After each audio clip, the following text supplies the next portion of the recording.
una charla de 2 horas, se vale interrumpir en cualquier momento, por favor. No sé qué indicaciones tenga la maestra Libertad, si al final tiene que ser todo muy formal. Es una charla, es una plática. A ver, Francisco Roberto ya levantó la mano. ¿Qué pasó, Francisco Roberto?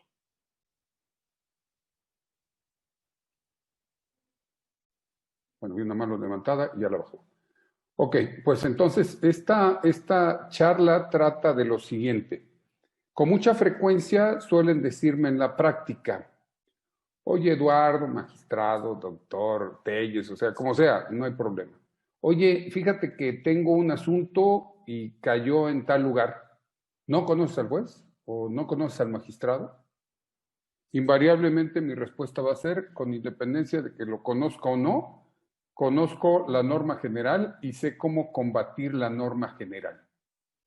Quizá a los mayores de 40 años nos tocó todavía aquella formación donde nos decían, dura lex, sed lex. Se acordarán de esos, ¿verdad, maestro? O sea, nos decían, la ley, aunque sea dura, pero es la ley, se tiene que cumplir.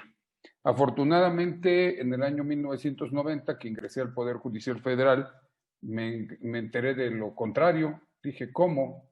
Hasta ayer todavía mis maestros decían dura lex sed lex, pero en aquel entonces el artículo 114, fracción primera de la Ley de Amparo de 1936 establecía el amparo contra leyes. Este amparo después se vuelve en el artículo 107, fracción primera de la Ley de Amparo, se vuelve el amparo contra normas generales por una razón muy sencilla. Resulta que cuando se reforma la Constitución, las dos reformas de 6 y 10 de junio del 2011, lo que se generó fue que el constituyente cambiara la forma de dirigirnos a leyes y actos, con eso supera todas aquellas jurisprudencias de actos omisivos y demás, o incluso la de omisiones legislativas la supera, y nos crea un juicio de amparo en donde se puede combatir actos, omisiones y normas generales. Entonces, la riqueza de este tema es que a través de estas reformas constitucionales de 6 y 10 de junio del 2011, se crea la figura del control de constitucionalidad y convencionalidad, que ya existía, estaba en el 133. Nada más que aquí, y sí les invito a pensar en lo siguiente, se establece la posibilidad del control difuso, el control difuso totalmente incomprendido, que ya existía, ya había habido algunos jueces, algunos magistrados que hacían control difuso de constitucionalidad.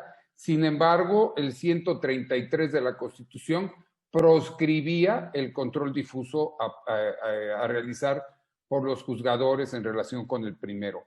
Es hasta el caso Radilla, en donde con fundamento en los artículos primero y 133 de la Constitución Federal, se crea el control difuso de constitucionalidad. Aquí enfatizo algo que a veces no les convence. El control difuso de constitucionalidad significa que todos los juzgadores del Estado mexicano, todos los juzgadores, sin excepción alguna, lo que tienen que hacer es inaplicar las normas que violen la Constitución. Pero esto ya existía. Pongamos un ejemplo. En el anterior Código Fiscal de la Federación existía una disposición que decía que si ibas a hacer una visita de verificación fiscal y no había o quedaba demostrado que no estaba expidiendo comprobantes fiscales, nos dice la Corte, aunque la norma no establezca la audiencia, tú tienes que darla. Pues sí, de alguna forma lo que se hacía era inaplicar la norma y eso traía como consecuencia que se le diera paso al control difuso. Es hasta este varios 912 del 2010 donde se implementa este modelo de control de constitucionalidad y convencionalidad, donde todos los tribunales y todos los federales y locales deben tramitar el control difuso de constitucionalidad, en que más en una ocasión la vas a encontrar como control difuso ex officio. te invito, si lo estás haciendo valer en tus demandas de amparo, lo estás haciendo valer en algún recurso de apelación, suprime cuando le digas al juzgador, su señoría, o su ilustrísima, o su excelencia, si es que estuvieras en Europa. Aquí nada más se dice señor juez, señora juez, señor magistrado, señora magistrada, señor ministro, señora ministra. Aquí es una grosería que le andes diciendo a los jueces señoría. Es como si a papá te llegaras y le dijeras daddy, how are you? No, pues como que daddy, aquí soy papá o yo soy tu padre. Lo mismo pasa, ¿cómo? Pero si más de una ocasión se refieren en un gesto cordial y elegante a decir su señoría. No, aquí el señoría no existe. Eso es parte del rito europeo. Allá en Europa sí se ocupa. Si tú vas a España y tú ves una sentencia de un magistrado, normalmente dice ilma, ilma, que significa ilustrísima, ¿verdad? Y señoría el juzgador y su excelencia al señor ministro. O sea, aquí no lo hacemos. Yo me imagino, si tú vas a ver al señor ministro Saldívar Lelo de la Rea y les dice su excelencia, pues seguramente va a pensar que te estás burlando. Cosas que hacemos porque alguien nos dijo que así se hacía, pero no es así. En México basta con un juez, jueza, magistrado, magistrada, ministro, ministra. No hay de otra. Tampoco les pongas H. ¿H por qué? ¿Honorable? Perdón, no estás en Estados Unidos. En Estados Unidos es the honorable judge, now with us. El honorable juez, el juez honorable está con nosotros. Aquí no es un requisito. Sí debes de ser para ser secretario reconocida honorabilidad y buena conducta. La licenciada Gabriela Osalde dice que no escucha. Creo que es la única que se ha quejado. No sé si los demás me están escuchando bien o no. Ok, entonces quizás sea su máquina ahí para subirle un poquito más. Regreso. Entonces, así como aquí eso de ser juez, pues ser juez es una vacilada, no ocupes ser juez. ¿Qué significa ser juez, Leandra Alcántara? ¿Qué significa ser juez? A ver, quítele ahí el audio, píquele.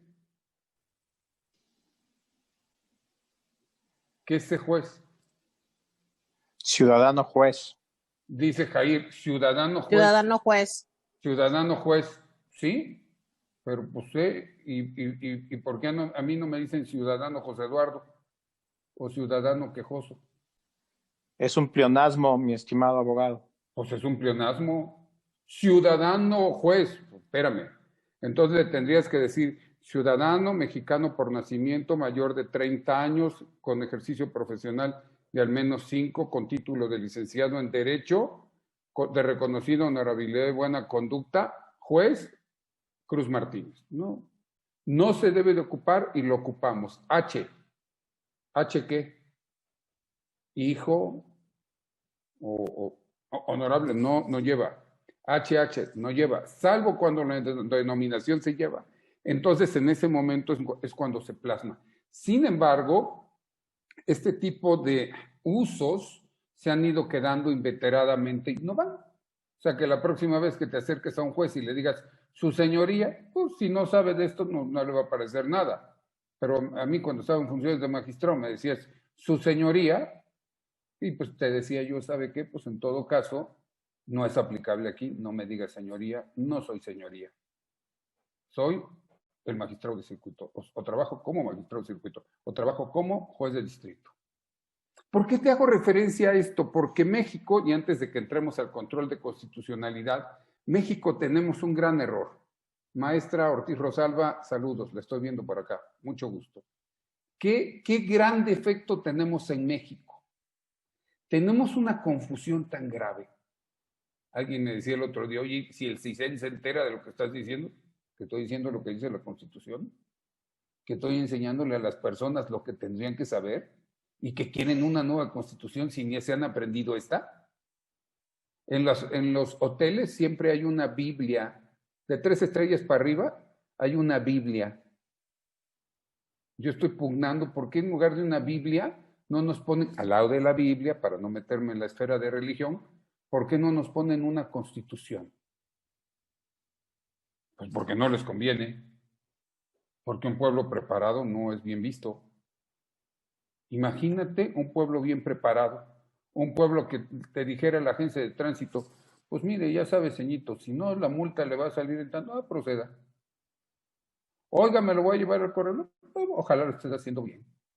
Conozco la técnica de amparo materialmente administrativo, 117, 124. Conozco la responsabilidad patrimonial del Estado, 113 constitucional, entre otros. Procede. Cada vez que extiendes un billete a un servidor público, estás pagando tu ignorancia. Lo único que estás haciendo es eso. Entonces, regreso. Imagínate un pueblo bien preparado. Si la Constitución dice en el 128, antes de tomar posesión de su encargo, todos los servidores públicos deben de rendir protesta de guardar la Constitución. Y si protestas guardar la Constitución, ahí se acabó el problema. Yo no sé qué tanta pleitesía le echan al gobernador, al presidente de la República, al municipal, a los secretarios. Pues mucho gusto. Qué bueno, felicidades. El pueblo confía en usted, qué bueno. Ya salió usted seleccionado, elegido. Excelente. ¿Qué cree mi rey? Ahora le toca rendición de cuentas. Yo suelo preguntar, ¿conoces a tu diputado? ¿Conoces a tu senador? O cuando pasa el diputado o el senador, le rindes pleitesía. En la casa de ustedes hay una señora que le asiste a mi esposa en las labores domésticas. A partir, digo, si yo me condujera como se suele comportar el pueblo mexicano en relación con las autoridades, pues cada vez que yo vea a la señora que nos ayuda a hacer el aseo, voy a llegar y voy a decir, señora Alicia, qué honor saludarla, señora. Estoy para servirle, señora. Qué gusto verla, señora. ¿Perdón? La señora recibió un mandato. Usted, bueno, en realidad ahí es una relación de trabajo. Pero ¿por qué nosotros le rendimos tanta pleitesía a la autoridad? Si la autoridad lo único que hizo fue protestar, guardar la Constitución. ¡Ah! Ahí viene lo interesante, que cuando rindió la protesta, se acordará a lo mejor Sergio Cuauhtémoc, Sergio Vega, Karina María, Ortiz Rosalba y Yauli Pérez, se acordarán ustedes de esas protestas constitucionales, maestro.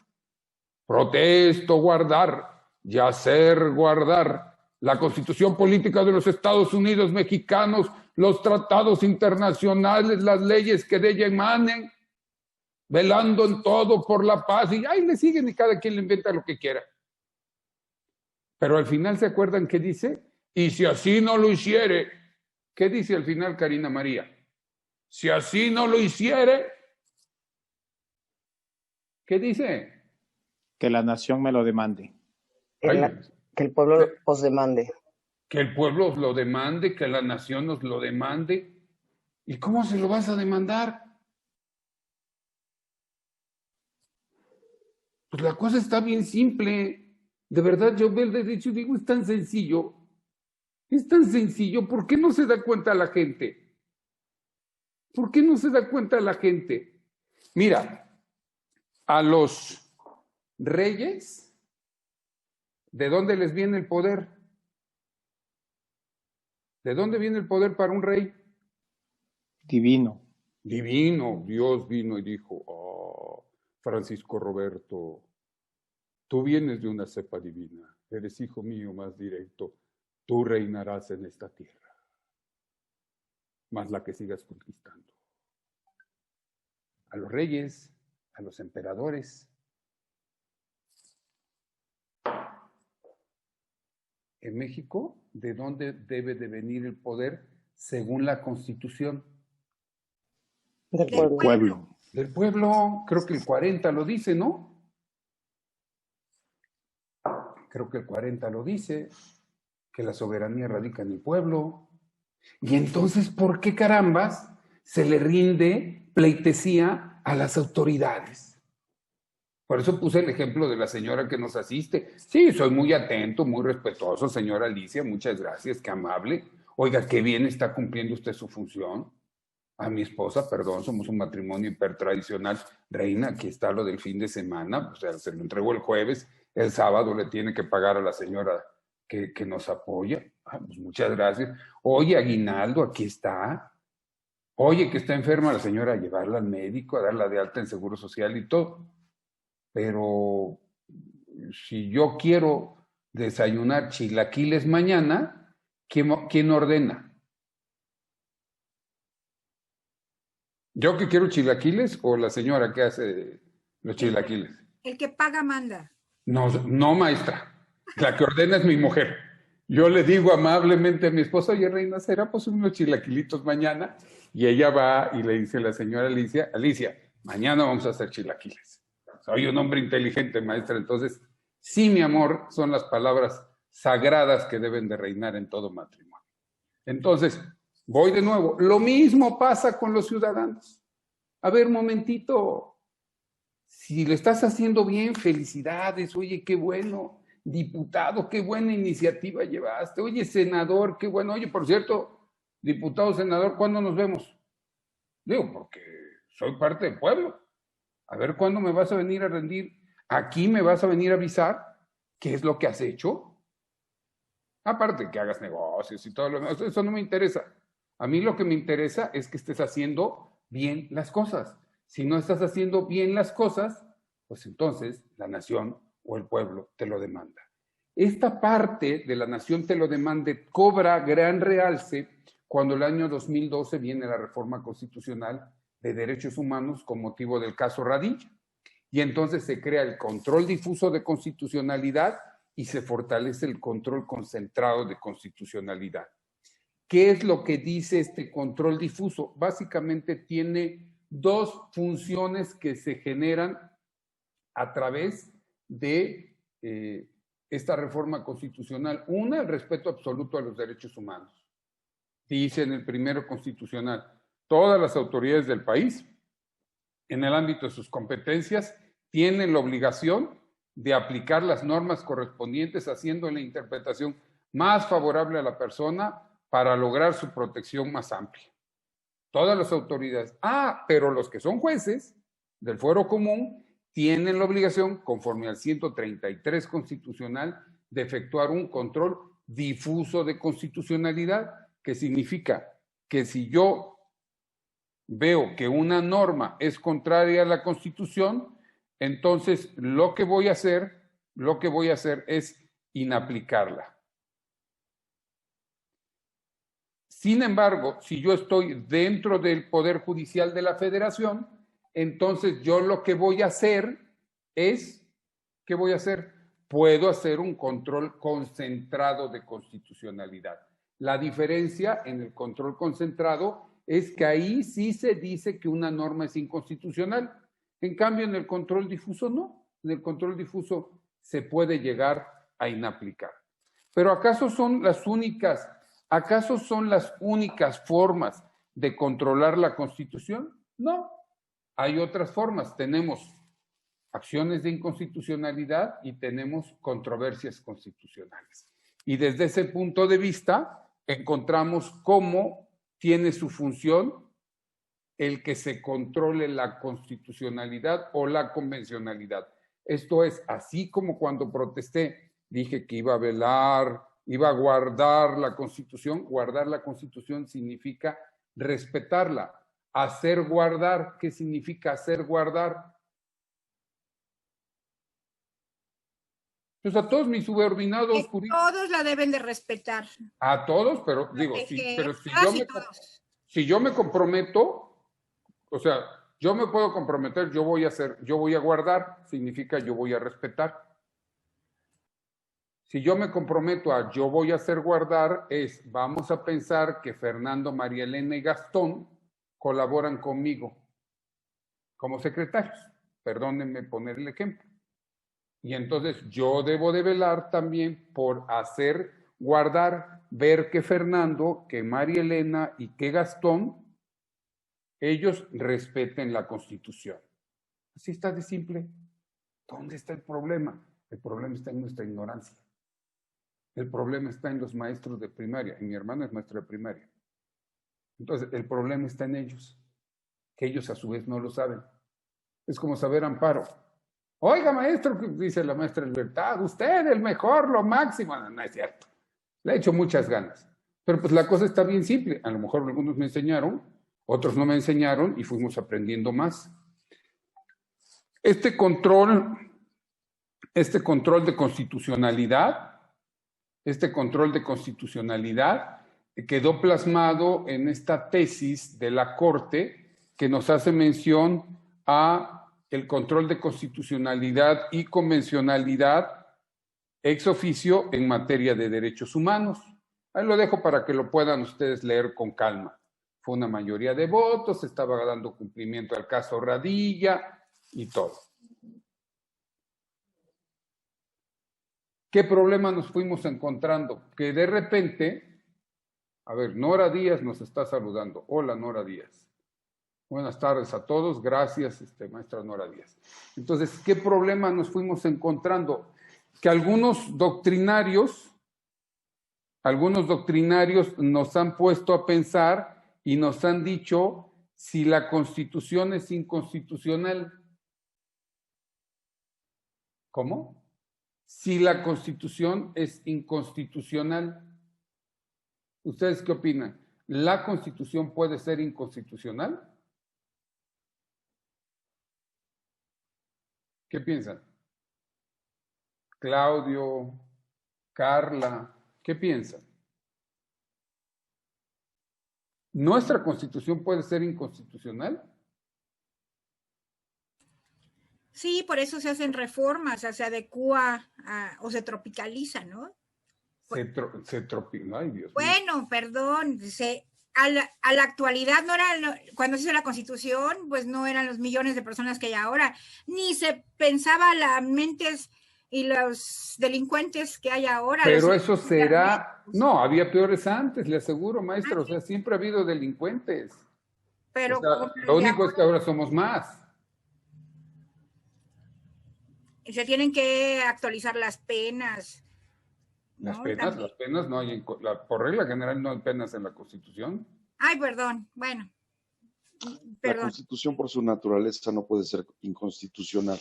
Perfecto, maestro. La Constitución por su naturaleza no puede ser inconstitucional, pero se van a encontrar doctrinarios que lo pretenden sostener. No, podrá, a lo mejor, como dice la maestra Rosalba Ortiz, podrá haberse quedado rezagada siempre y cuando no hagamos una interpretación progresista.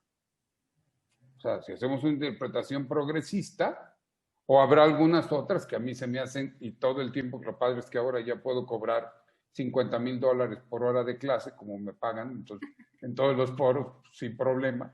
Entonces, sí, porque resulta que, imagínate qué puntada se aventó el constituyente, que dice que los secretarios, los jueces, los magistrados y los ministros no pueden cobrar sus clases. ¿Cómo? Sería tan bonito. Lo digo porque yo doy clases desde 1993. Y en 1993 hasta el 2019, febrero 18, no pude cobrar un peso por mis clases. Y di clases en un chorro de lugares, en más de 30 sitios. Pero la Constitución dice que no podemos cobrar. Ah, pero qué interesante.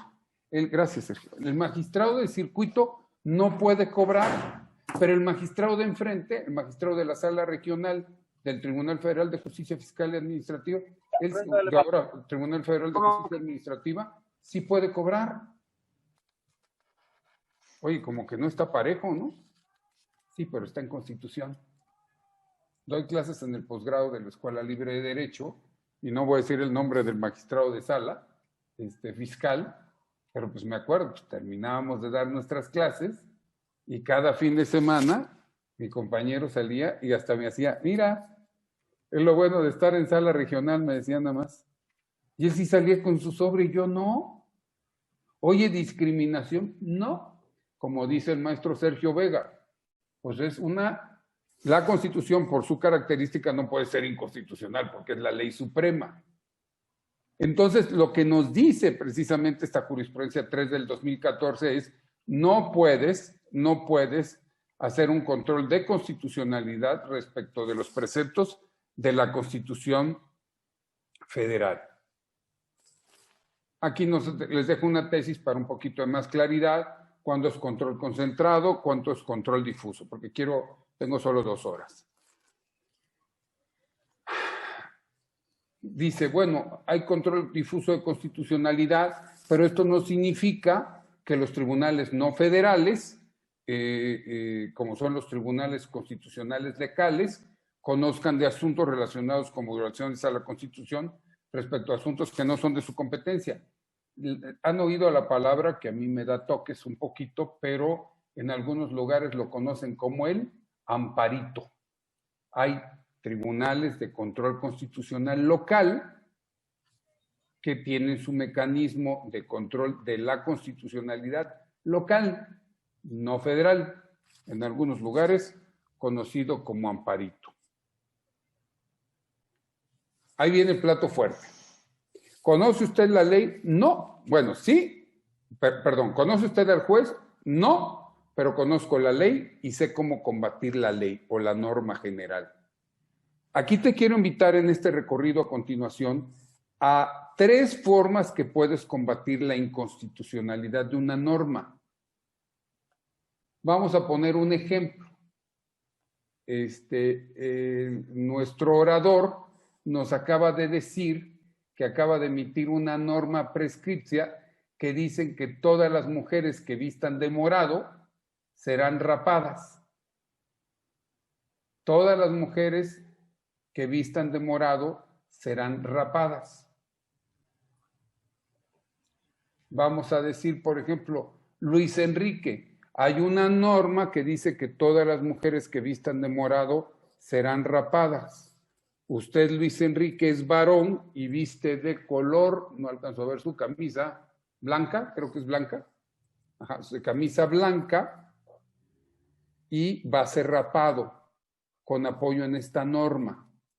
La norma dice todas las mujeres que vistan de morado serán rapados. Luis Enrique es hombre, viste de blanco, será rapado. ¿Qué derecho humano se le viola a Luis Enrique?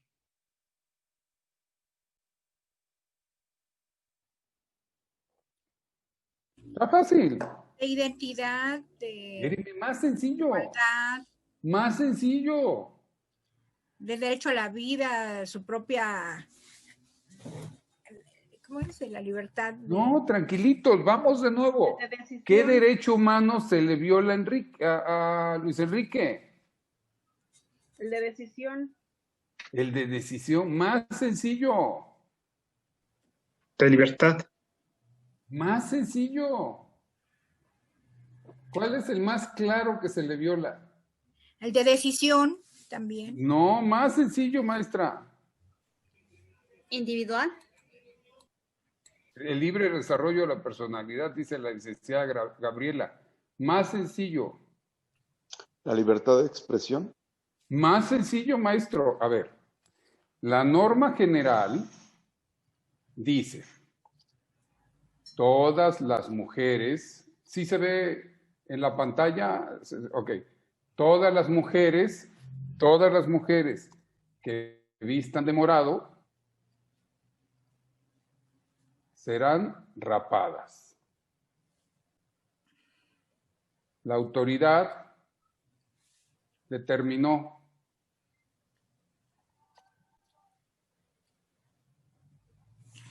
El derecho de expresión. con base en el artículo X, que es la norma general X, vamos a ponerla aquí. La norma general X. Con base en el artículo X, Luis Enrique, dado que vistes de blanco, serás rapado. ¿El de seguridad jurídica? ¿Por qué? Pues porque no corresponde a esos lineamientos que se han dictado a través de la norma. Perfecto. Entonces vamos a acordarnos rápidamente, esto tiene que ver con control de constitucionalidad de las normas. ¿Se acuerdan? Silogismo, premisa mayor, premisa menor, conclusión. Nos dice Karina María, ¿el qué? ¿El principio de seguridad me dijo? Seguridad jurídica. Jurídica, establecido en el artículo, ¿cuál, maestra? ¿Cuál es el artículo?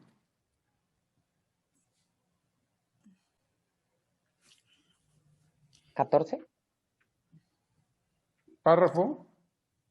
Ay, no me acuerdo del párrafo. Ah, ya ve.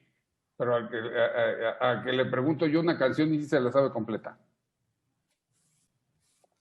No, tampoco, soy mala para eso. Nunca diga que es mala, porque entonces genera una impronta en su mente.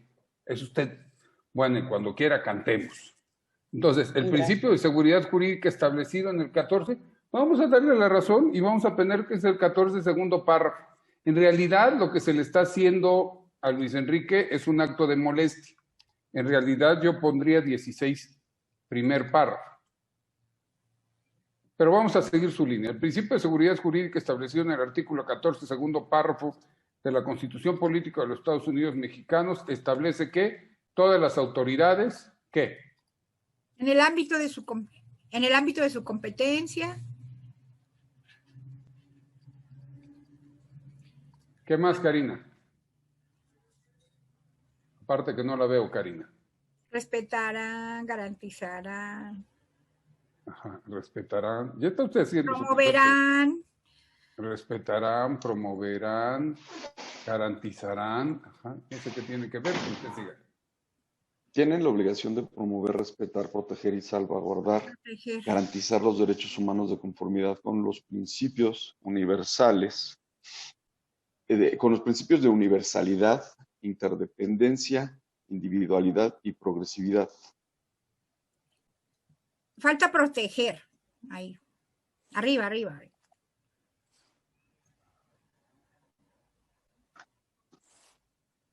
Sí lo dije. Sí, pero falta de ponerlo, escribirlo. En consecuencia, el Estado deberá prevenir, investigar, sancionar y reparar las violaciones a los derechos humanos. Me están repitiendo el primero constitucional. ¿Qué tiene que ver? Bueno, los actos de molestia. Ah, eso es muy distinto. Pero a ver, Karina, vamos a regresar con Karina. Karina dice, se viola el principio de seguridad jurídica. ¿Por qué? Porque no se han cumplido con las formalidades esenciales del procedimiento. O sea, todo esto no. Órale. Establece que las autoridades que no se han cumplido con las eso, que las autoridades no se han cumplido. Bueno, lo quiere redactar corto. ¿Por qué? Entonces, ya me puso nerviosa. Suelo Karina, hacerlo. te apoyamos, tú relajada. ¡Ánimo! Y eso que no lo estamos viendo, Karina. ¡Ánimo! Es que falla el internet, estoy en Quintana Roo y hay un poquito de fallo. Ándele, esto que estamos haciendo, señores, vamos a ver inconstitucionalidad de normas penales. O sea, tenemos 1:20 todavía para hablar. Yo les garantizo, hoy salimos a las 6 de la tarde, no a las 6:01, porque a las 6:01 empiezo a dar otra clase. Entonces, hoy salimos con un repaso de lo que es la formulación de un concepto de violación preciso, enfático, bajo la teoría acuñada por la Corte o aplicada por la Corte, que es la del silogismo jurídico. ¿Quieres ocupar Tulmi? ¿Quieres ocupar sistemas de esos que inventan los jóvenes? Ocúpalos. En realidad, lo que se necesita aquí es decir menos. Es más. Y que se vuelve más. Solo decir es como declarársele, ahora ya tengo que decir a tu pareja. Entonces, declarársele a tu pareja, ¿no? Hola, Cruz, ¿cómo estás? El sol, la luna, las estrellas, cuando te vi detrás de a tu espalda, ese bonito papel picado, mi corazón brincó de emoción y recordé esa vez primera que juntos caminábamos y rocé tu mano. Ay, Cruz, o sea, suena muy bonito, ya la puse roja, pero si sigo 3 horas hablando así, Cruz va a decir, bueno, ¿y qué onda? ¿Para dónde vas? Hola, Cruz, ¿cómo estás? Oye, llevamos 6 meses saliendo, Cruz, creo que tenemos puntos afines y todo. Ya, como que ya me di cuenta que no te soy tan desagradable. ¿Qué te parece si intentamos un noviazgo, Cruz? ¿Sí o no? Punto. Directo. ¿Me arriesgo a que me diga sí o me arriesgo a que me diga no? Si me dices que sí, nos vamos a meter una bronca, porque mi mujer se enoja. Pero bueno, estoy pensando en plantear la inconstitucionalidad de la norma. Pero bueno, regreso. Lo más importante es que ubiquemos, para pensar en inconstitucionalidad de normas, uno, pensemos en nuestros derechos y nuestras garantías. Si sabes, entre paréntesis, si sabes garantías y no te sabes derechos, quédate en garantías. Sigue funcionando igualito y conforme el 76 de la ley de amparo se te corrige. Lo más importante es, vamos a defender a Luis Enrique y ver qué fue lo que se le afectó. Dijo Karina, se le viola el principio de seguridad jurídica. ¿Por qué, Karina? Primero necesito que me digas el principio de seguridad Porque jurídica. nadie puede ser ¿Qué? molestado en Eso, su persona. Eso, ya agarraste vuelo. Nadie puede ser molestado, ¿ok? En su persona, en sus propiedades, en sus bienes. En su familia. No a través. Mándeme. ¿Qué más? Sino a través de un mandamiento de alguna autoridad que esté fundado y motivado. Ok, ya me hiciste una rica mezcla de queso y chiles jalapeños. 14 y 16. Mezclaste 14 y 16 y te lo voy a dejar porque hasta la misma corte lo hace. Y el 99% de las demandas, todos dicen, se me viola 14 y 16. Si nos vamos al 14, tiene creo que 11 párrafos. El 16 tiene 4 o más. No, creo que uno tiene 4, el otro el 16 tiene como 11. Entonces, bueno, lo importante es tu idea. Oye, si no lo sé, no pasa nada. Causa de pedir, 76 de la ley de amparo, antes 79, se te corrige el error a lo que, ¿se acuerdan de aquel presidente que salía su vocero y decía, lo que el presidente quiso decir fue tal cosa? Pues sí, lo que hacía la síntesis. Ok. Eso fue lo que dice. En cambio, ¿cuál sería nuestra premisa menor? Pues el acto de autoridad.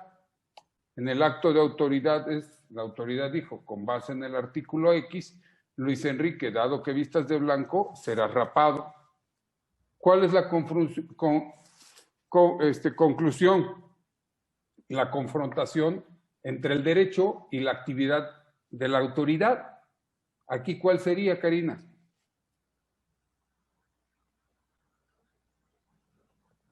Perdón, ya no lo entendí, se entrecortó un poquito. Ajá, si ya ubicaste el derecho humano. La premisa mayor.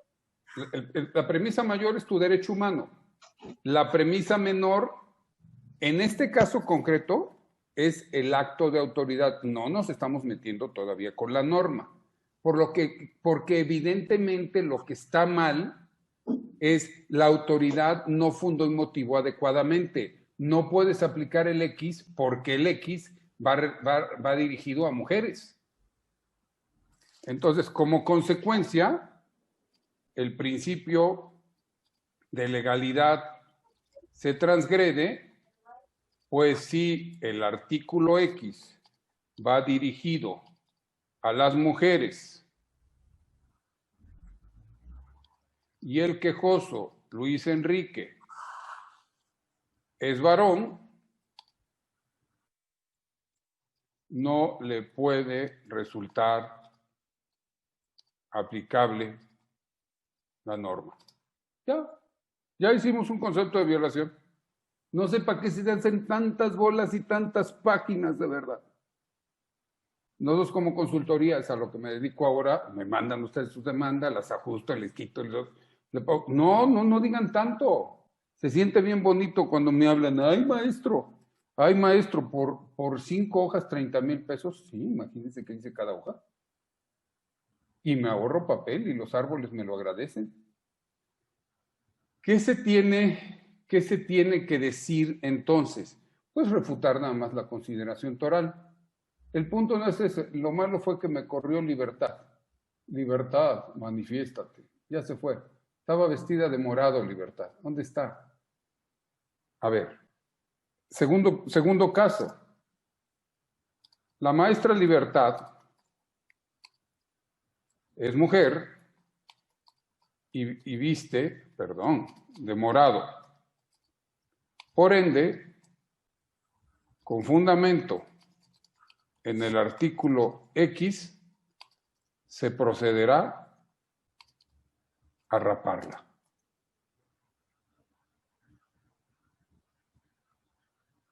A ver, Karina, Sergio, Rosalba, ¿podríamos sostener lo mismo que hicimos en el primer ejercicio? No. Pues no, porque aquí el principio de legalidad está respetado.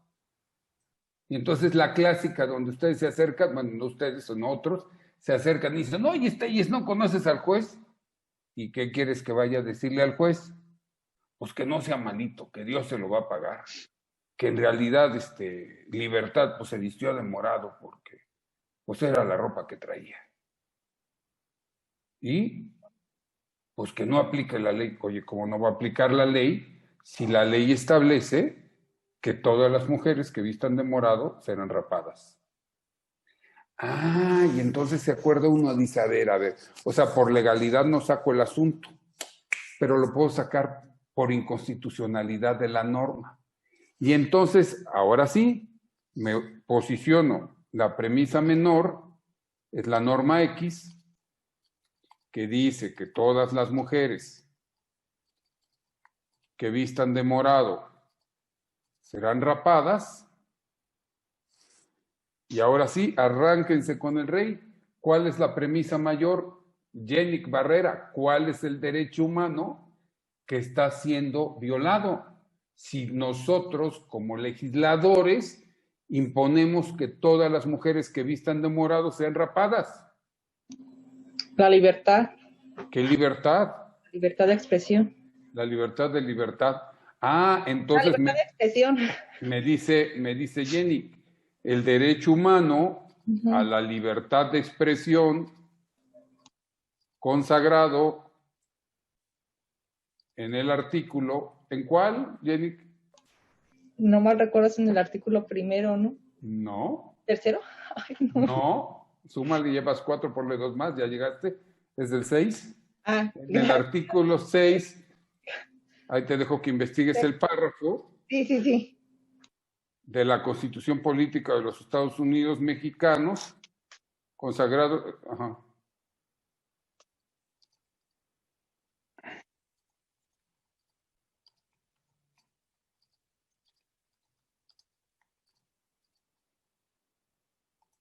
Nuestro derecho humano ahí está.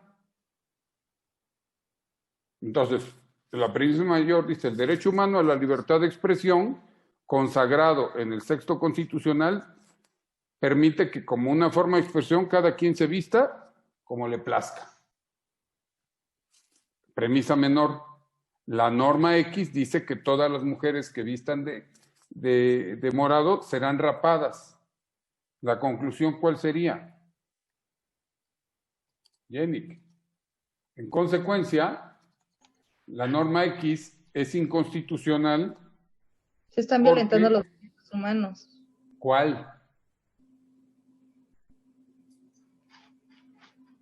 Pues el que me acabas de decir, Jenny. La libertad de expresión. Es que está ¡Claro! en la fracción que me dijo del artículo 6. La norma X es inconstitucional porque se viola el derecho humano a la libertad de expresión. Viola el derecho humano a la libertad de expresión. Y al como vedar, lo marca el artículo 6. Ajá. Que establece El artículo 6. El artículo 6. Ya bien. Constitucional.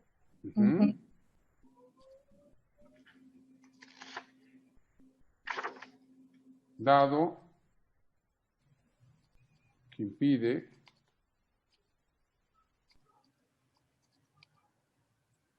estamos sintetizando.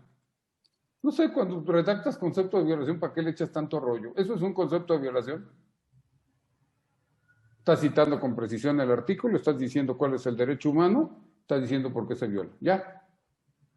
El día que aprendamos todos a sacar demandas de amparo así cortitas, el Poder Judicial de la Federación trabajaría rápido. Pero le avientas una demanda de este tamaño, imagínate, le pones una demanda así, pues dicen, ¿cuál crees que revisen primero? ¿Esa? Me estoy exagerando, ¿eh?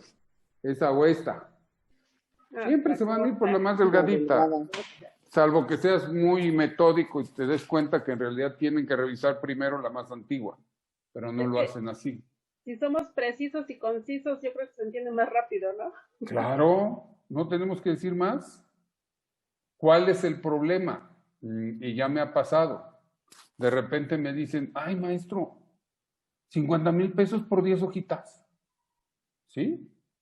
¿Cuál es el problema? No, pero es que pues, nuestro cliente nos pidió, pues yo les maquilo sus demandas, nos pidió algo así. Sergio, tráeme unas resmas. O sea, son unos paquetes así de papel. Si quieres más papel, o sea, llévale papel. Nosotros lo que queremos es hacer demandas precisas y concisas. Cuando nosotros planteamos aquí, dijimos, se viola el derecho humano a la libertad de expresión, hagamos más premisas mayores. ¿Qué otro derecho humano se le viola? Fernando Muñoz, Gastón, Deyanira, Juan Carlos. ¿Qué otro derecho humano está violando? El libre desarrollo de la personalidad. Perfecto, dice, el libre desarrollo de la personalidad establecido en el artículo. ¿En cuál, maestra?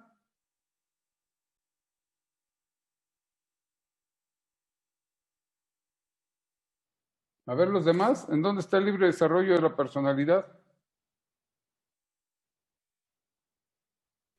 ¿En el 7º? Ah, caray, a ver si me lo lee, por favor.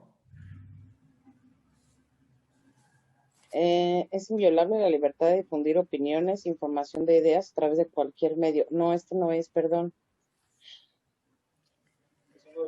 El cuarto. El cuarto. ¿En qué párrafo, maestra? Ay, no sé. Ahorita ya abrieron ahí la Constitución. Sí, aquí está, a ver, vamos al artículo cuarto. Dice Deyanira que en el 6, párrafo 6. Sexto. A ver. En el artículo cuarto. 1, 2, 3, 4, 5, 6. Sexto, toda persona tiene derecho al acceso, distribución y saneamiento de agua para consumo personal y doméstico. No. ¿No, verdad? ¿Dónde está? ¿Dónde está? Doctorante 8. Libertad Bugambilia, ¿dónde está el desarrollo de la libre personalidad? 8, maestro. 8, petición, a ver, vámonos a 8. No, párrafo 8. Ah, párrafo 8. El mismo cuarto. Cuarto, párrafo 8. 1, 2, 3, 4, 5, 6, 7, 8. Este es el 8. Toda persona tiene derecho a la identidad y a ser registrado de manera inmediata a su nacimiento. El estado del quinto, maestro, ya lo encontré, creo. A ver, ¿qué artículo es? Era el quinto, dice, a ninguna persona podrá impedirse que se dedique a la profesión, industria, comercio, trabajo, que le acomode siendo ilícitos, ejercitando la libertad, se podrá venderse por determinación judicial cuando se ataquen sus derechos. A ver, espérame, Jenny. El ejercicio podrá venderse. ¿Cuál venderse? Dice vedarse. Es que más adelante dice que cualquier persona podrá vestir como mala, o sea, sin discriminación. ¿En dónde dice? Mucho. Derecho a la identidad, dice registrado, pero sería el derecho a la identidad para el cumplimiento de un libre desarrollo de la personalidad. Sí, maestra.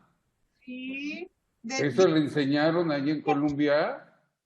Dicen, todas las decisiones y actuaciones del Estado se velará y cumplirá con el principio de interés superior de la niñez. Bueno, eso es de la niñez. A ver, Yauli, ayúdenos, por favor, Claudio. ¿Dónde está?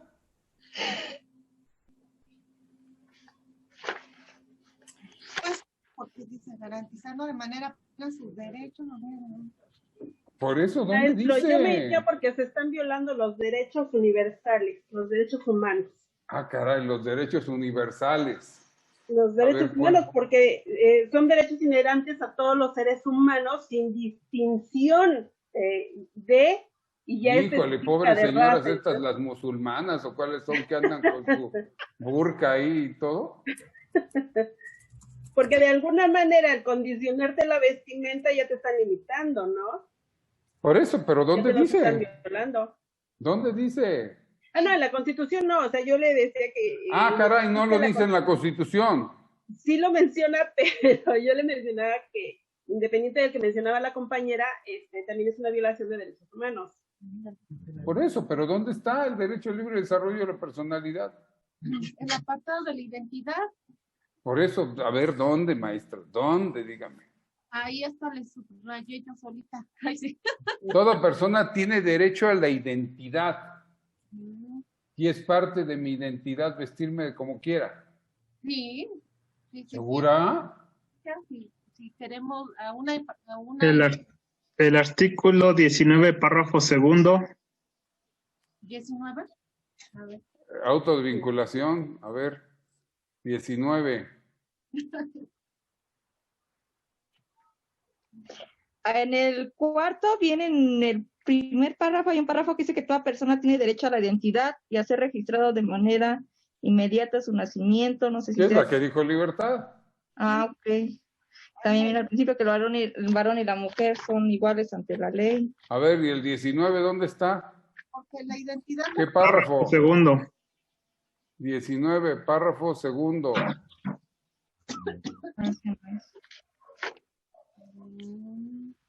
¿El Ministerio Público? No, ¿Al juez la prisión? ¿El desarrollo, la protección, violencia, trata, robo? Párrafo tercero, maestro. ¿La ley determinará los casos en los cuales pueda revocar la libertad de los individuos? Maestro,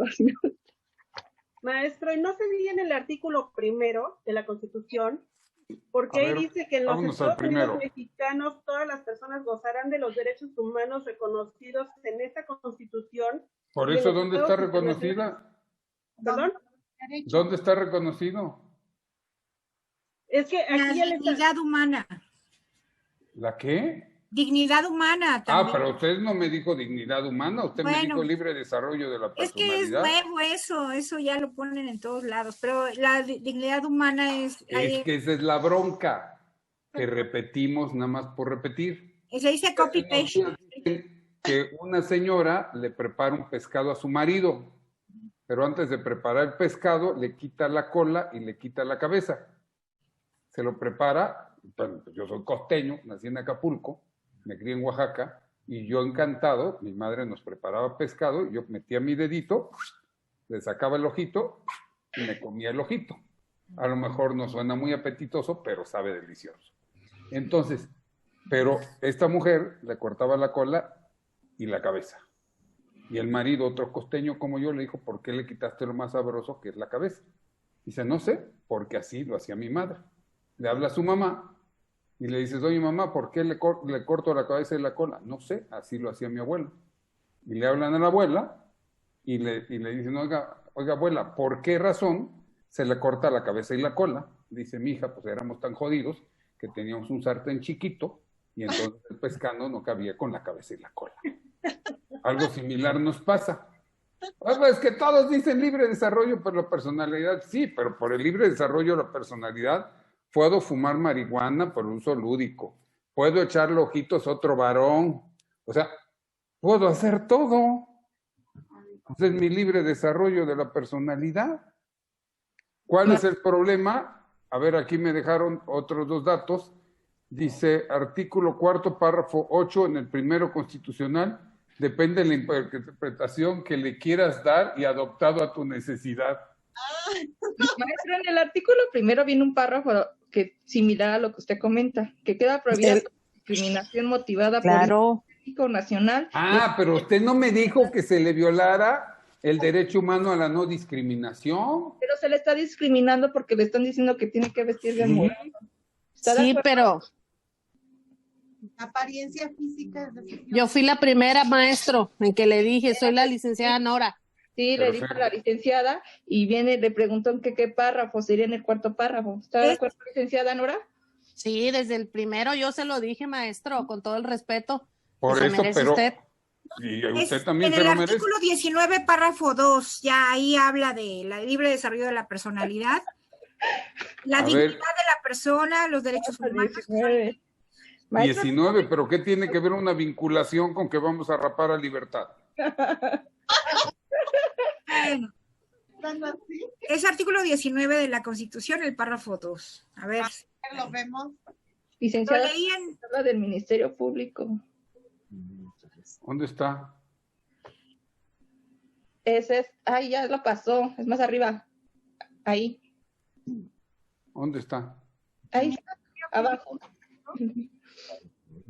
Dice, ¿dónde dice? El Ministerio Público solo podrá solicitar al juez la prisión preventiva cuando otras medidas cautelares no sean suficientes para garantizar la procedencia. ¿Es lo que dice? Entonces ya me la cambiaron, porque aquí la Carta Magna, a partir de su mención en el artículo 19, párrafo 2, ahí es actualmente y centrando el orden jurídico del país, debemos recordar que el libre desarrollo de la personalidad y aceptablemente no es un bien jurídico.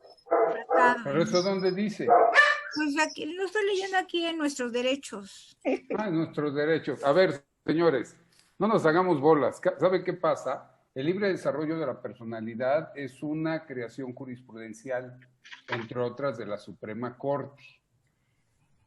¿A qué punto le quiero llevar? Que no necesariamente todos los derechos humanos están consagrados en la Constitución o en el tratado, sino por interpretación extensiva y sistemática de los derechos previstos tanto en Constitución como en tratados, se pueden ir ampliando y más, ¿no? Ya ahí el doctorado con la doctorante Hoy Libertad, pues ya nos tocó, bueno, yo estoy empezando apenas, maestra, bueno, ya voy en segundo trimestre, pero ya nos tocó investigar que si los derechos humanos nacen, se hacen, si somos positivistas, que si somos naturalistas y todo, ¿no? Pero al punto donde yo los quiero llevar, cada vez que nosotros pensemos en controvertir la inconstitucionalidad de una norma, lo que suelo decir, pero primero serénate y enfócate, piensa cuál es el derecho humano o la garantía que está de por medio. En el caso concreto vamos a rapar a la maestra Libertad, porque el artículo X del reglamento hoy solamente en vigor establece que todas las mujeres que vistan de morado serán rapadas. Libertad está vestida de morado, por ende, será rapada. Pero Libertad dice, no, espérame, ¿por qué me vas a rapar? Y entonces puede Libertad decir, ok, me afecta mi derecho humano al libre desarrollo de la personalidad, pero también pueden decir, como dijeron, no, espérame, le estás afectando su dignidad. Cuidado cuando nos metamos a alegar con aspecto de dignidad, porque para que puedas alegar con el aspecto de dignidad, se requiere forzosamente que haya una situación que tienda a afectar, dice que tenga por objeto anular o menoscabar los derechos y libertades de las personas. Si la norma no va dirigida a afectarle su dignidad humana y atentar o a tener por objeto anular o menoscabar sus derechos, no estamos en presencia de una afectación a dignidad. Pero dice la maestra Libertad, momentito, yo soy dama, muy dama, pero el señor que está aquí al lado es varón, muy varón, y él si viene vestido de morado y él no lo rapan. Y entonces puede Libertad decir, fíjate que lo que pasa es que me viola otro derecho humano, que es la igualdad entre hombre y mujer. Y también a lo mejor me dice Claudio, no, fíjese que además es una pena inusitada y trascendental.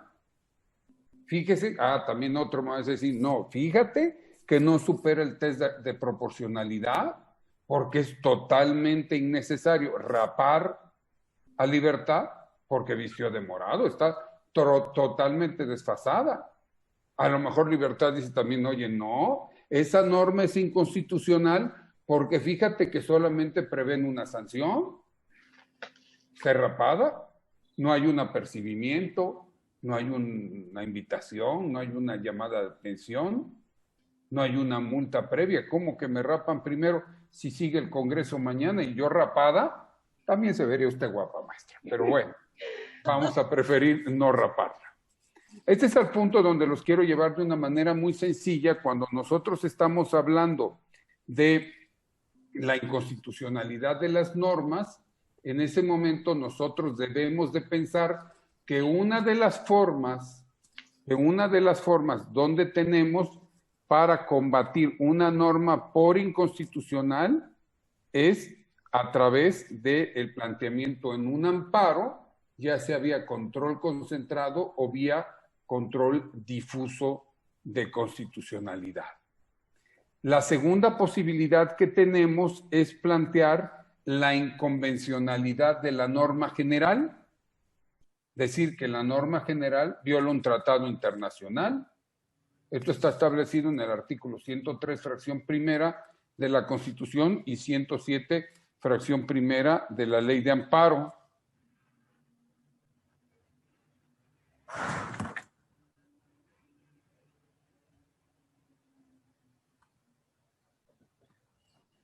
La tercera es, cuando planteamos inconstitucionalidad de normas, a veces se nos ha olvidado que existe una tercer posibilidad, que es la interpretación directa de la Constitución y de los tratados internacionales. ¿Cómo? ¿Cómo es una interpretación directa?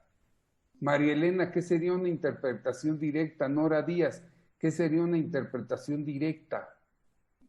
Porque también nos han enseñado a repetirlo como periquitos, ¿no? Es interpretación directa de la Constitución. ¿Qué es interpretación directa? Fernando, Alfredo, Kenia, Rodrigo, Alfredo. ¿Qué es una interpretación directa y qué significa?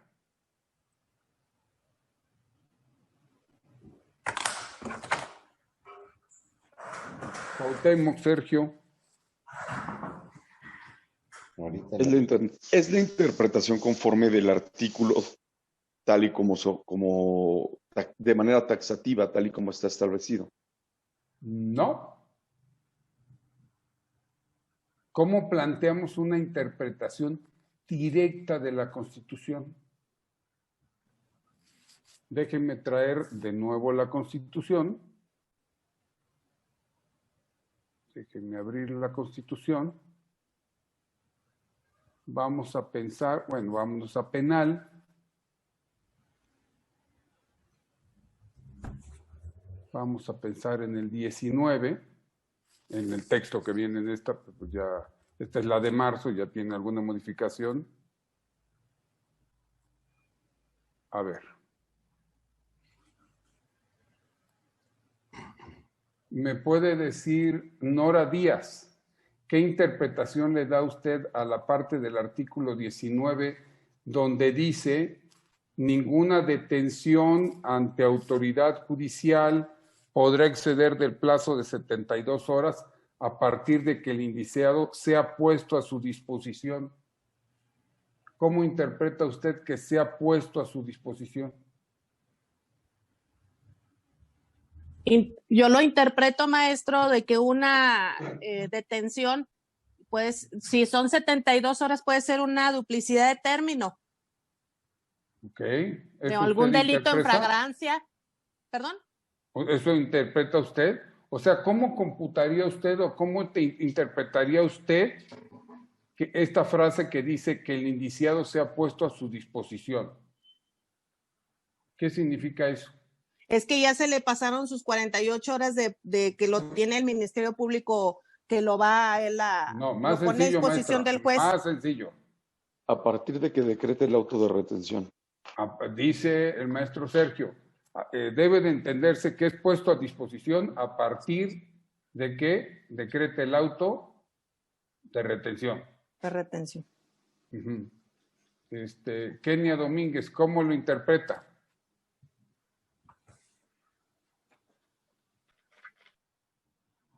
María Elena, Leandra, Mariana, Ramón, ¿cómo lo interpretan?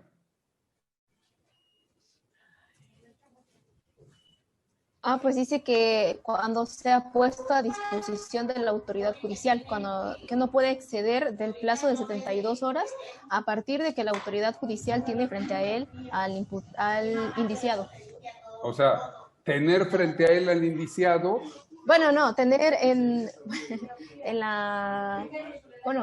ante la autoridad judicial. Cuando ya el indiciado está ante autoridad judicial, no puede exceder de 72 horas, cuando ya ha sido puesto. A ver, vamos de nuevo. ¿Cómo interpretan ustedes la parte del artículo 19? Nadie me la atiende, güey. Si también les voy a hacer, ya no les voy a atender yo las camas ni nada. Okay. Ni les voy a lavar. Maestra Nora tiene el micrófono abierto. Pero estamos de acuerdo con usted. Maestro. Bueno, yo entiendo por puesto de disposición que la persona que se ha puesto a partir el momento corre, las horas corren a partir de que la persona es presentada al Ministerio Público. Ok. Después de esas horas. Pues corrijo. Jenny, corrijo. Esa interpretación. Sergio ahora dice que. Corrijo, es a partir de que es puesto a disposición ante una autoridad judicial. Se empezará a computar a partir de que es ingresado a un centro de prevención, o sea, por usted, de reinserción social. Por usted se entiende que poner a disposición es ponerlo dentro de un centro de reinserción social. No, a partir de que el Ministerio Público solicita la audiencia inicial y hace el traslado y lo deja a disposición del juez al interior del centro de reinserción social. ¿Todo eso según quién? Según el 19. ¿Según el 19? Pues, ¿o como usted entiende el 19, maestra Libertad? Pues está siendo claro que el plazo es de 72 horas. Ahí no hay ningún... No, yo quiero que me digan cuál es la interpretación o cómo se debe de interpretar esta parte que dice se ha puesto a su disposición, porque a partir de que yo sé si es a partir del auto de retención o a partir de que materialmente lo ponen en el centro de reinserción social, a partir de que al MP se le vence. Señores, todo lo que hicieron ustedes se le llama interpretación directa.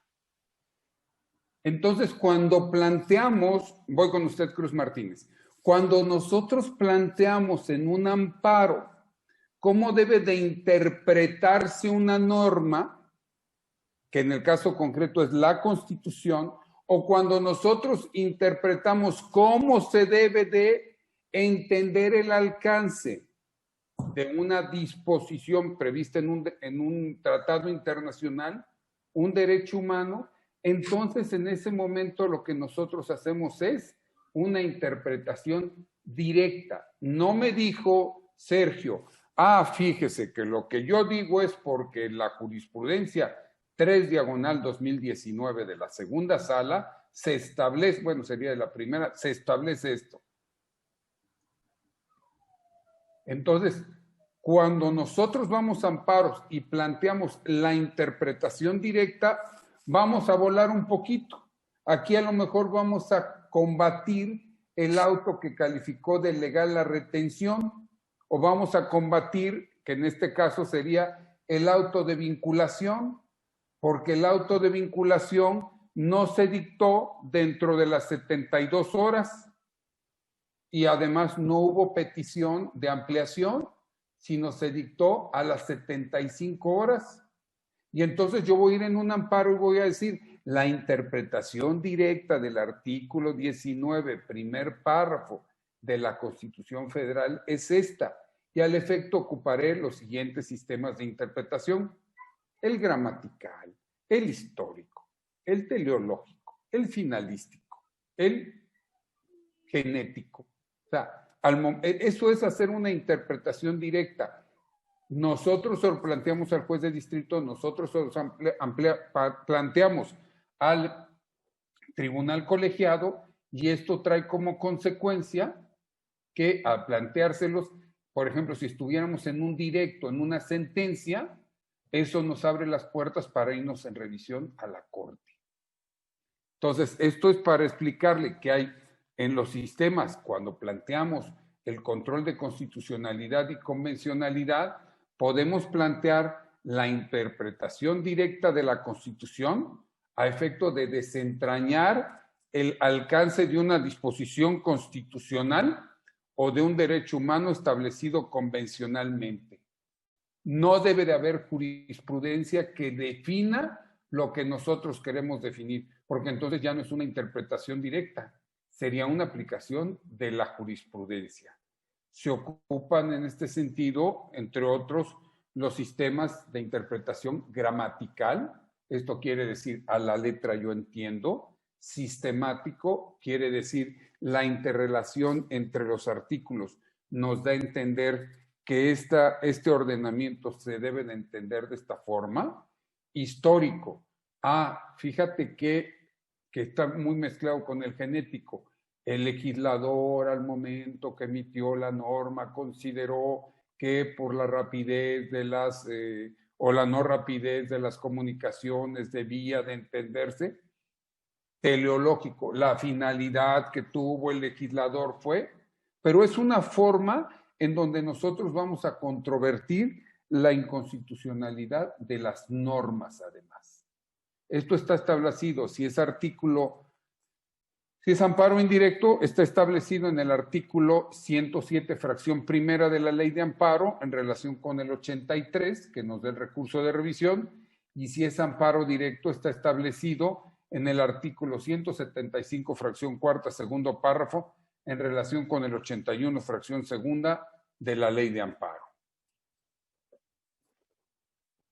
Otra forma donde nosotros podemos plantear la inconstitucionalidad de una norma es plantear la invasión de esferas competenciales, lo que conocemos como el casi en desuso, lamentablemente, amparo soberanía. Hay actuaciones, hay normas que solamente las puede emitir la Federación, otras las pueden establecer solamente los estados o la Ciudad de México. Cuando la Federación invade la soberanía de un estado y legisla sobre algo que le toca al estado, hay una invasión de esferas competenciales y viceversa. Y finalmente hay otro sistema para dilucidar la inconstitucionalidad de una norma, como viene a ser la jurisprudencia temática, que significa que sobre determinado aspecto la Corte ya se pronunció y entonces por eso nosotros debemos de conocer la jurisprudencia, porque esta hipótesis legal dilucidada en esta jurisprudencia es de contenido idéntico, similar a esta otra que tenemos acá. Puede ser similar o puede ser idéntica. Dice Cruz Martínez, la interpretación directa de un precepto constitucional como supuesto de precedencia existe cuando a través de ella se determina el sentido y alcance jurídico de una norma constitucional sobre la base de un análisis gramatical, histórico, lógico o sistemático. Perfecto. ¿Dudas hasta ahí? ¿Complejo? ¿Qué creen? También un neurocirujano le cuesta mucho trabajo abrir mediante una craneotomía una cabeza. Se prepara muchos años para hacerlo. Creo que nosotros a veces como abogados, pues olvidamos, no los aquí presentes, porque si no, no estarían en un congreso estudiando, pero una de nuestras obligaciones es permanentemente estarnos preparando. Ahora bien, ¿cómo se controvierte entonces una norma general en amparo? Porque por eso pusimos el ejercicio de la maestra Libertad y que le íbamos a rapar. O sea, la norma fue bien aplicada. Acuérdense, aquellos que tengan más de 50 años, salía un personaje, Sergio Ramos, que se llamaba el Comanche, que decía, oiga, era un agente de tránsito que imponía sus multas y sus infracciones. Se acercaban y lo trataban de cohechar y decía, no, porque soy muy celoso de mi deber. Mi obligación es aplicar la ley. Pues algo similar pasa en teoría con los juzgadores.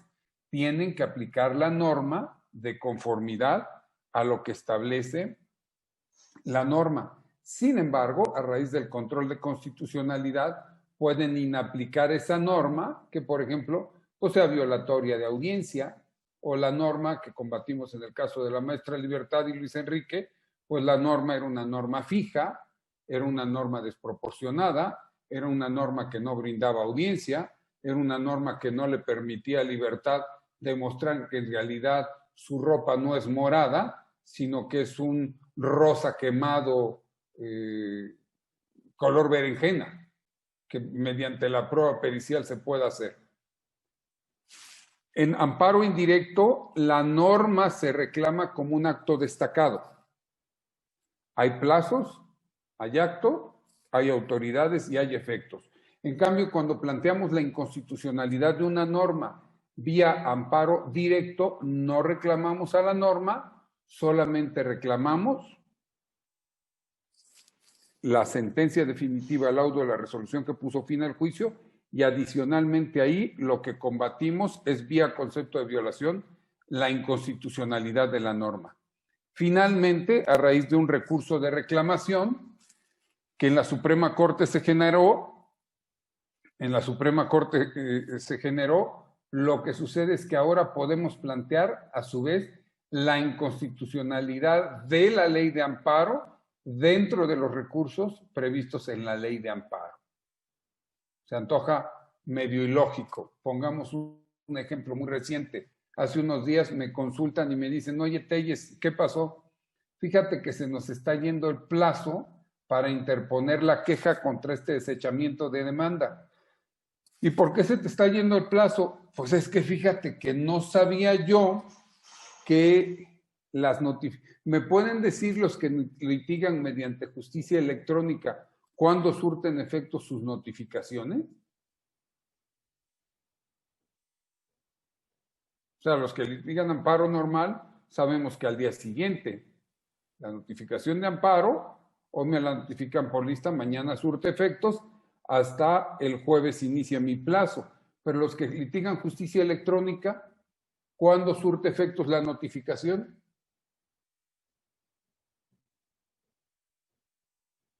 ¿Nadie? En el momento que llega a las manos del secretario o del mismo juez, ¿no? Que llega a manos del juez, que llega a manos del juez, ¿qué? Al magistrado o al que maneja el amparo, al amparista. La que se está notificando es usted. Ah, pues resulta que el 34, no, el 34, no, el 20 y tantos, el 30 dice que en tratándose de las notificaciones que se hacen mediante justicia electrónica, aquí está. Dice, es en el momento. Es en el momento mismo que se genere la constancia. Entonces resulta que esa norma podemos plantear la inconstitucionalidad. Oye, ¿cómo? Si yo no me hubiera apurado y me notifico y me lo hubieras hecho por lista, ¿hubiera tenido un día más? Sí. Entonces ahí podríamos pensar en esa inconstitucionalidad. Pero déjenme avanzar.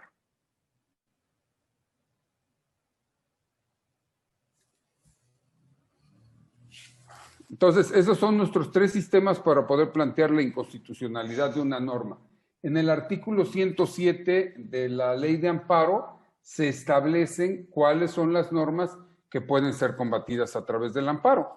Y nos vamos a encontrar desde tratados internacionales, constituciones locales, leyes federales, constituciones locales, estatuto del gobierno de la Ciudad de México, leyes de los estados y del Distrito Federal, reglamentos federales, reglamentos locales y los decretos, acuerdos y todo tipo de resoluciones de observancia general es lo que vamos a poder combatir. ¿Qué plazo tenemos para combatir en amparo contra normas? Tenemos 2 plazos, dependiendo de qué tipo de norma sea. Hay normas autoaplicativas y hay normas heteroaplicativas. Las normas autoaplicativas afectan desde que entran en vigor, desde el día 1 que entran en vigor, no al día siguiente. Desde el día 1 que entran en vigor, en ese momento generan esa posibilidad de combatir la norma. Por ejemplo, si hoy se emite una norma que dice a partir del día 3 de noviembre todas las abogadas que vistan de negro serán rapadas, ¿no? Entonces todas las abogadas que vistan de negro serán rapadas. Me voy y me cambio. Jenny, a partir, no.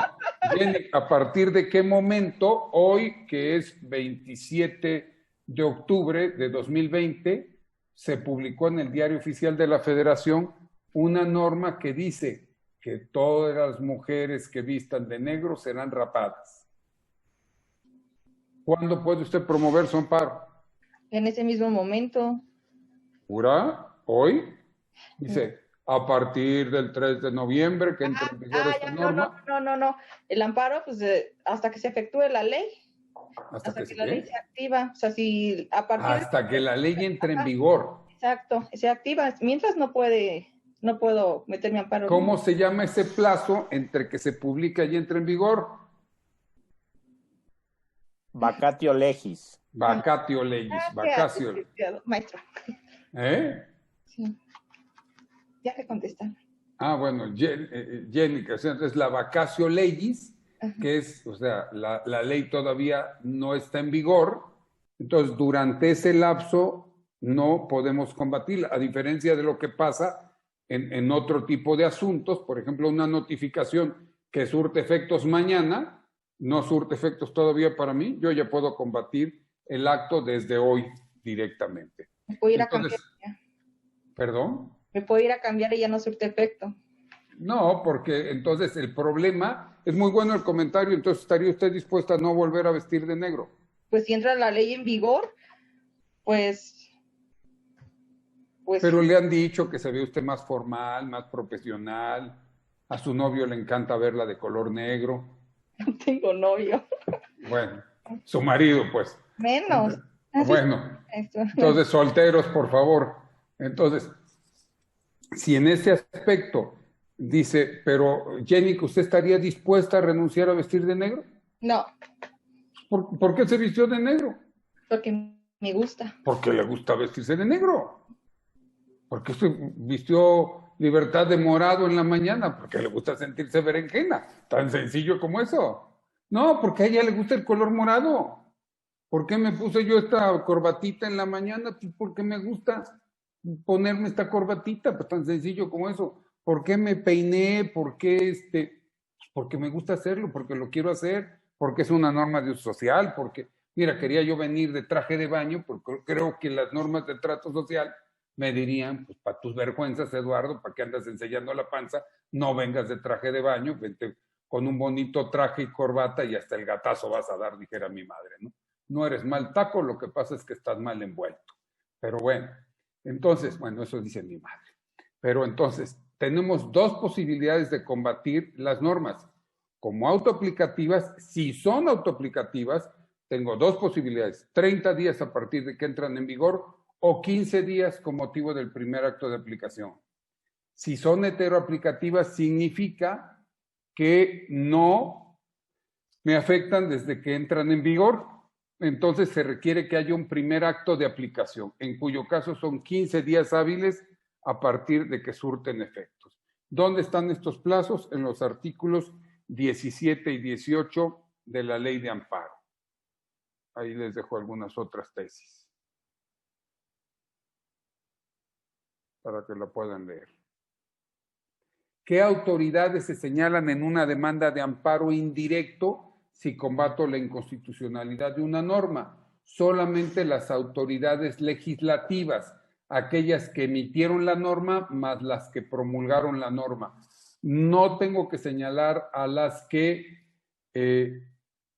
refrendaron la norma ni a las que publicaron la norma, a menos que el vicio propio sea en ese acto. Esto es, que dijera yo, el refrendo es incorrecto porque lo hizo el secretario de Turismo y lo tenía que hacer el secretario de Gobierno. Eso sería un vicio propio en este caso. ¿Cómo se llama a las cámaras del Congreso de la Unión? Si las señalo como responsables, las debo de señalar por separadas. ¿Por qué se debe de llamar a las autoridades legislativas? Porque si bien en el 108, fracción tercera, no se establece, pero sí se establece en el 142 y en el 260. ¿Cuáles son los efectos del amparo cuando se concede por una norma reclamable en amparo indirecto? Todo el tiempo que esté en vigor esa norma no me va a ser aplicada. Y si ya me fue aplicada, quedará insubsistente. A diferencia de lo que pasa en amparo directo, que solamente respecto de ese acto no me será aplicable la norma. Y si ya se me aplicó, será dejada insubsistente. Las normas autoaplicativas, decimos, tenemos 30 más 15 o 15 si se tratan de heteroaplicativas. En cambio, en amparo directo, ¿cómo procede la inconstitucionalidad de una norma? Solamente la haces valer en un concepto de violación. No lo señalas como acto destacado, porque así lo establece el 175, cuarta, párrafo segundo de la Ley de Amparo. ¿De qué nos sirve conocer inconstitucionalidad de normas? Que hay un fenómeno en tratándose de las violaciones procesales que se llama preparación del amparo. Y en tratándose de preparación del amparo, significa que tengo que agotar el recurso ordinario contra el acto intermedio que sea violación procesal. Y curiosamente en penal, las víctimas no están exentas de agotar recurso ordinario. ¿Qué pasaría si no agotamos recurso ordinario? Pues entonces podríamos plantear su inconstitucionalidad de la norma aplicada o que se debió aplicar en el acto procesal intermedio.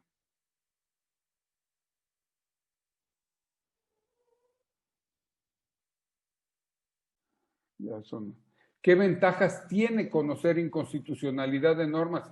Es una bellísima. ¿Le gustaría saber, maestra Karina María, le gustaría saber cómo viene un sentido, un proyecto que se va a resolver en el colegiado? Oiga, sí. ¿Cómo le hacemos? ¿A quién invitamos a comer, maestro? ¿A nadie? ¿Se la encargo? ¿Se la encargo? Pues, ¿cómo? Simplemente lo que tiene usted que hacer es, en su demanda de amparo, indirecta o directa, plantear inconstitucionalidad de normas. Y entonces, conforme artículo 73, segundo párrafo de la Ley de Amparo, el Pleno y las salas de la Suprema Corte de Justicia de la Nación, así como los tribunales colegiados de circuito, Jenny Barrera González, número folio 5070. Es que llegué tarde y no me había registrado, maestro. Maestra Libertad, hay que registrar a Jenny, entonces. Gracias. Dice, deberán hacer públicos los proyectos de sentencia que serán discutidos en las sesiones correspondientes, cuando menos con 3 días de anticipación de la publicación de las listas. Esto la Corte ya lo interpretó, significa, cuando tú planteas inconstitucionalidad de normas y vas en revisión a un colegiado, vas en directo a un colegiado o a la Corte, se tiene que hacer público tu proyecto de resolución. Y entonces te enteras el mismo día que se lista el asunto, que en ese momento, en qué sentido va a venir el proyecto eventual que se ha presentado. Esto ya lo vimos.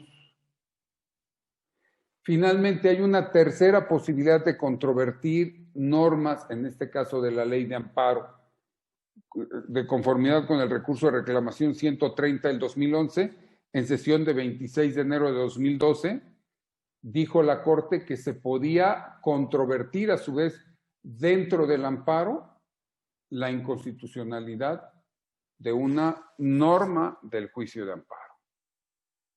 ¿Qué se requiere para hacerlo? Dice que se emita una autorresolución de los órganos del juicio de amparo, que se concrete efectivamente esa aplicación, que haya un recurso procedente contra el acto de aplicación de las normas y que se exponga en sus agravios los argumentos mínimos de impugnación de la norma legal cuestionada. Haciendo eso, puedes plantear la inconstitucionalidad de las normas. Déjenme desarrollarles un ejemplo, fue un caso real Déjenme salir de aquí.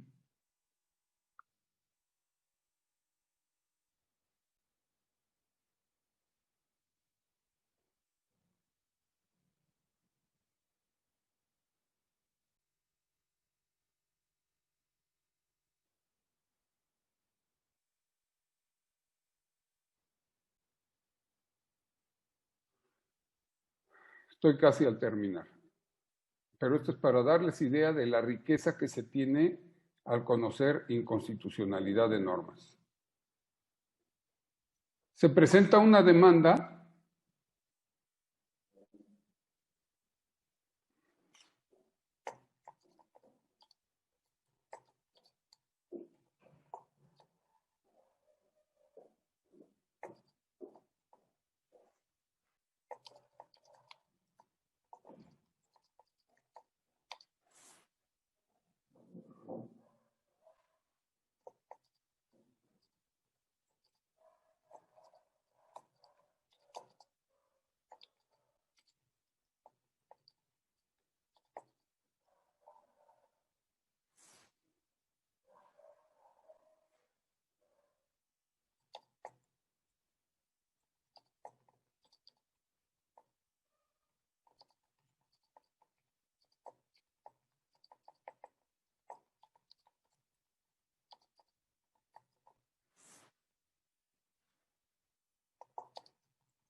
¿Sí se ven mis cuadritos? Ok. Se presenta un amparo contra orden de aprehensión en Puebla, dado que aquí vive el quejoso.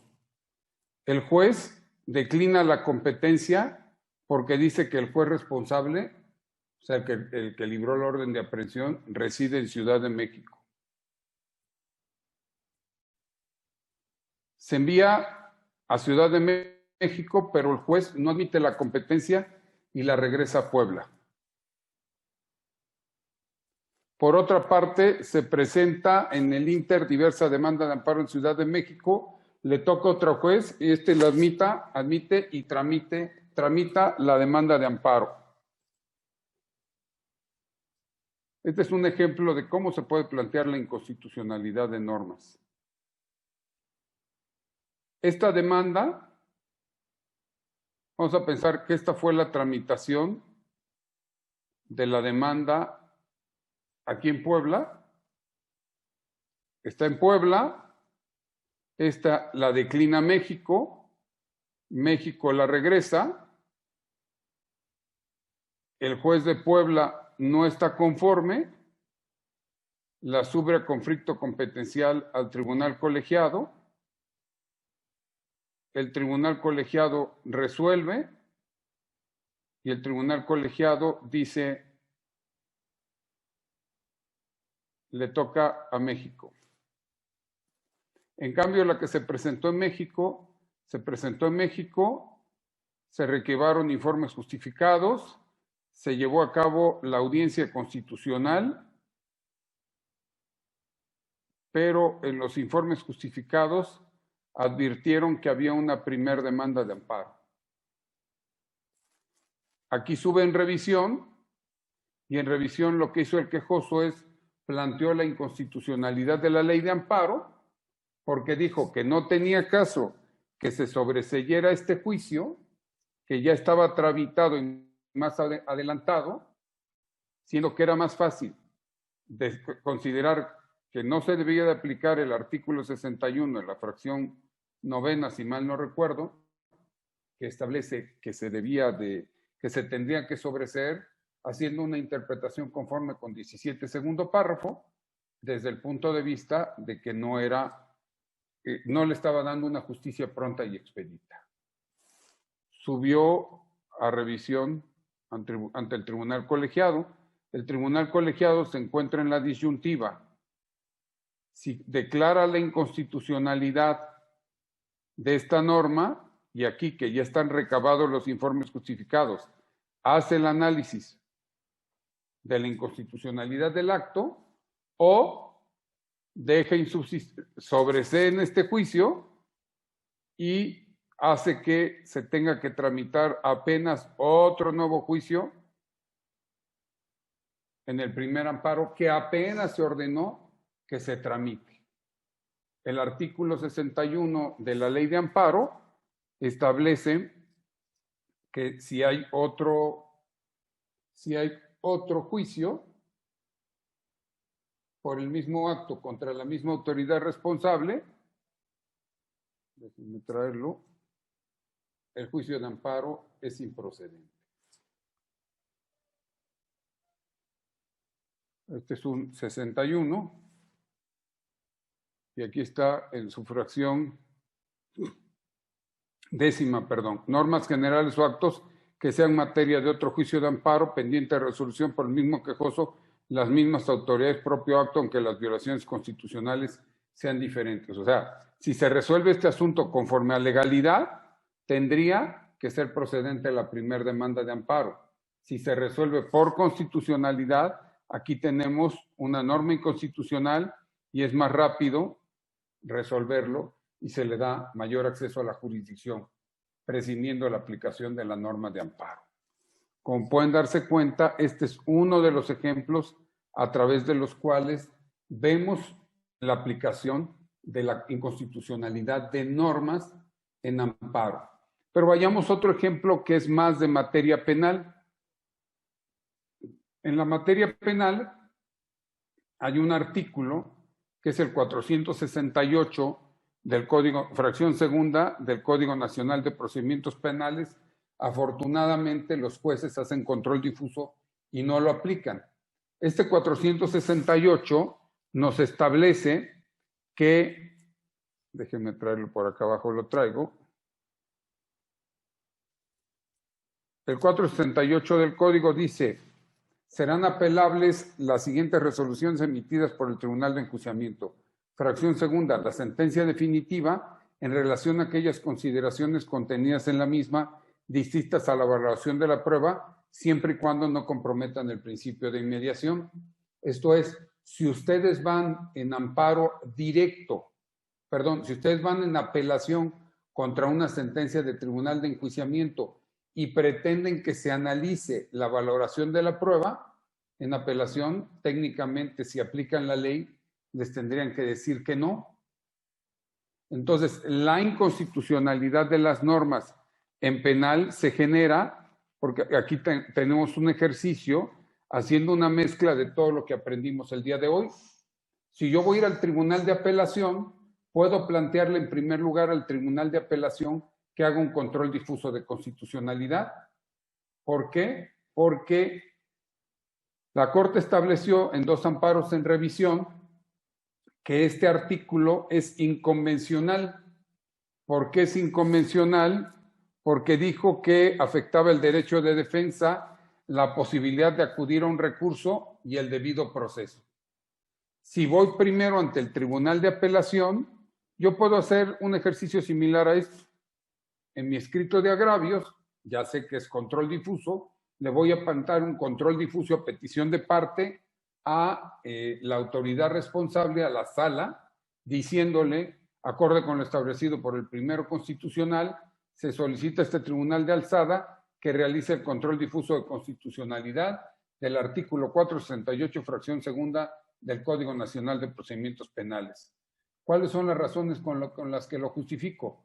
Lo anterior, porque la primera sala de la Suprema Corte de Justicia de la Nación emitió ejecutoria el amparo directo en revisión 6.643 del 2018, determinando la inconstitucionalidad de ese precepto legal. Las razones a las que el máximo tribunal se apoyó consisten en la afectación al derecho de defensa, la posibilidad de acudir a un recurso y el debido proceso. De acuerdo con lo anterior, solicito se prescinda de la aplicación del párrafo que establece distintas a la valoración de la prueba, siempre y cuando no comprometan el principio de inmediación o bien aquellos actos que impliquen una violación grave del debido proceso. Hecho lo anterior, este tribunal de alzada estará en aptitud legal de abordar el estudio de los agravios en cuanto a la evaluación de la prueba que enseguida se formula.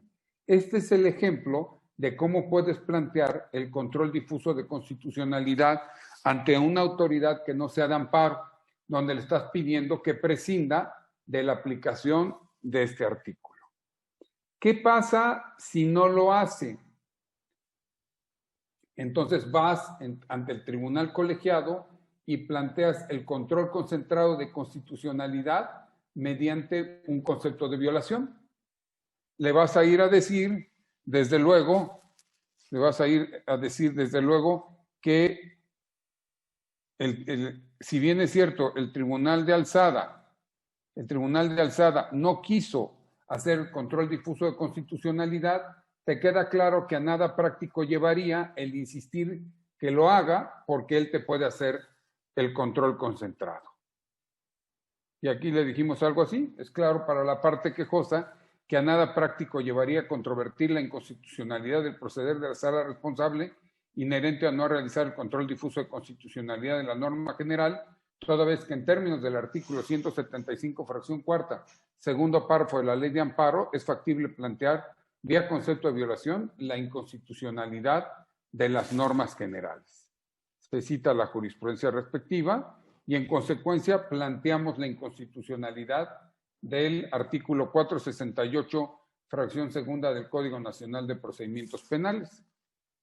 Aquí hacemos lo que yo le he llamado un microsilogismo. Unes la premisa mayor con la premisa menor más la conclusión, que es lo mismo que aprendimos a hacer hace rato, nada más que lo pones en un solo párrafo.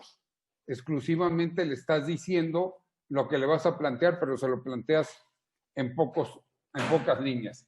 El artículo 468, fracción segunda del Código Nacional de Procedimientos Penales es inconstitucional e inconvencional a transgredir los derechos de presunción de inocencia y del derecho a un recurso efectivo consagrado en los artículos 1, 14, 16 y 20 de la Constitución Federal, así como en el artículo 8.2 de la Convención Americana sobre Derechos Humanos y 14.5 del Pacto Internacional de Derechos Civiles y Políticos.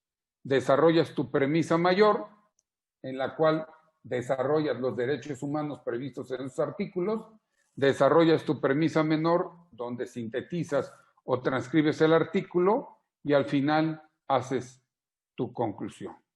Como puedes darte cuenta, la inconstitucionalidad de normas desde luego tiene su encanto, tiene su belleza, pero lo más importante es que aprendamos entre todos a poderla conocer. Para mí quedo a preguntas y respuestas, ha sido un placer estar con ustedes. Quedo